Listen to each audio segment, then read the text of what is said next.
E aí pessoal, tudo bem com vocês? Sejam muito bem-vindos ao canal Elétrica de A a Z. Meu nome é Renato e hoje vamos entender a diferença entre resistência e impedância elétrica. Então se você já gostou da ideia desse vídeo, já vai deixando o seu like e também se inscreve no canal se ainda não é inscrito para acompanhar o nosso conteúdo.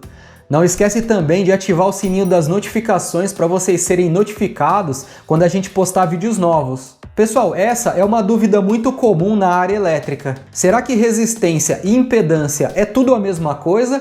Ou será que há diferença entre elas? Apesar dessas duas grandezas, elas oferecerem uma dificuldade à passagem da corrente elétrica, e também elas possuírem a mesma unidade de medida, que é em ohm, elas não são a mesma coisa em um circuito elétrico. A resistência elétrica, que é apresentada pela letra R, ela é um conceito mais simples de entender. Basicamente, é a dificuldade que um condutor oferece à passagem da corrente elétrica, que pode ser tanto em corrente alternada quanto em corrente contínua. Isso se aplica, por exemplo, em componentes resistivos, como por exemplo os resistores nos circuitos eletrônicos, ou o próprio resistor do chuveiro elétrico da sua residência. Já a impedância, que é apresentada pela letra Z, o conceito dela é um pouco mais profundo. Ela aparece em componentes reativos, quando alimentados em corrente alternada. E esses componentes são basicamente indutores ou capacitores.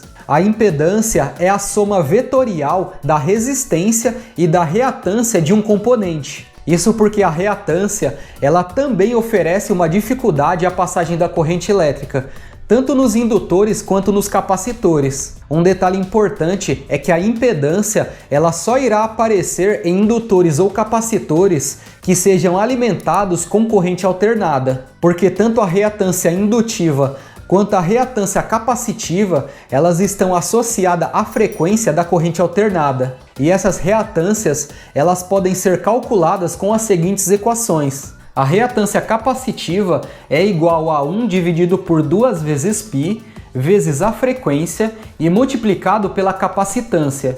Veja que nessa equação, o valor de 2 e de π são constantes. E o valor da capacitância também é constante, porque é uma característica física do capacitor.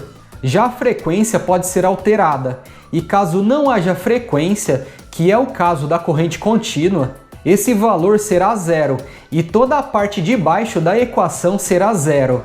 E como sabemos que não podemos dividir nada por zero, porque esse resultado tenderá ao infinito, assim a reatância capacitiva em corrente contínua tenderá ao infinito.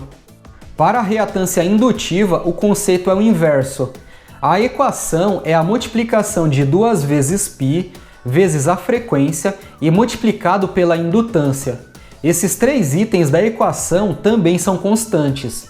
Já a frequência, se for zero, toda a equação será zero e assim não haverá reatância indutiva. Veja pessoal que se a reatância ela varia em função da frequência, a impedância ela também vai variar se a frequência for alterada. Um exemplo disso são os alto-falantes. Se vocês olharem a especificação técnica de um alto-falante, vocês irão ver em alguns que a impedância é de 8 ohms, por exemplo. Mas se você pegar um multímetro com a escala em resistência elétrica e medir essa bobina do alto-falante, você não encontrará o valor de 8 ohms, mas sim um valor menor. Isso porque o multímetro está injetando uma tensão contínua na bobina desse alto-falante. E como não há frequência nessa tensão, o valor medido será apenas a resistência elétrica da bobina e não a impedância dela, já que não teremos a reatância indutiva. Mas um detalhe importante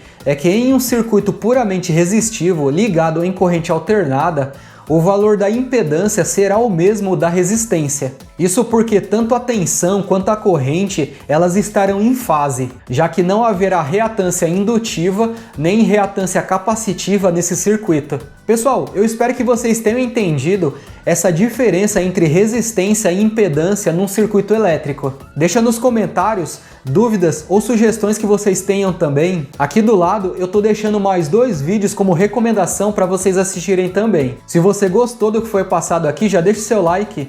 Mais uma vez, se inscreve no canal para você acompanhar o nosso conteúdo. Então é isso, pessoal. Eu vou ficando por aqui e eu vejo vocês nos próximos vídeos.